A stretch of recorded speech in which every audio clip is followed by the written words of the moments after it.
Health news మీకోసం.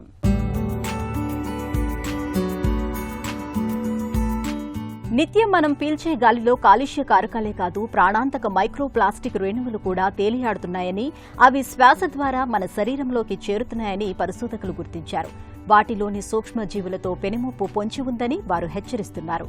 కోల్కతాలోని Indian Institute of Science Education and Research, చైనాలోని the Institute of Mathematical Science, ముంబైలోని Homi Bhabha National Institute, All India Institute of Medical Science కు చెందిన శాస్త్రవేత్తలు ఈ పరిశోధన చేపట్టారు.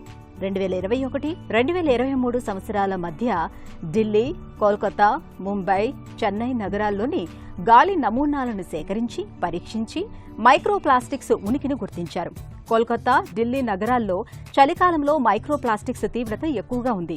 క్యూబిక్ మీటర్ గాలిలో 14.8 నుంచి 14.23 మైక్రోగ్రాములుగా నమోదైంది.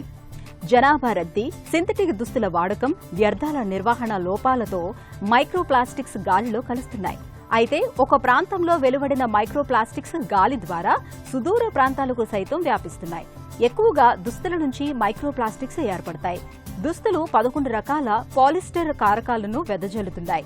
ఒకసారి వాడి పడేసే ప్లాస్టిక్, ప్యాకేజింగ్ వస్తువులు, పెద్ద మార్కెట్లలో అమ్మే పాలిమర్ పీవీసీ ప్లాస్టిక్ వస్తువులు, బ్యానర్లు, బొమ్మలు, గృహోపకరణాలు, ఈ వేస్ట్ చెత్తను కాల్చడం ద్వారా గాలిలో మైక్రోప్లాస్టిక్స్ కలుస్తున్నాయి. మైక్రోప్లాస్టిక్స్ పై పోగుపడే ప్రమాదకర స్ట్రెప్టోకోకి బ్యాక్టీరియా, కొనిడియా ఫంగస్ సహా పలు రకాల వైరస్లు, సూక్ష్మజీవుల తిత్తులు, నానో పార్టికల్స్ మనుషుల్లో అనేక రకాల వ్యాధులకు కారణమవుతున్నాయి.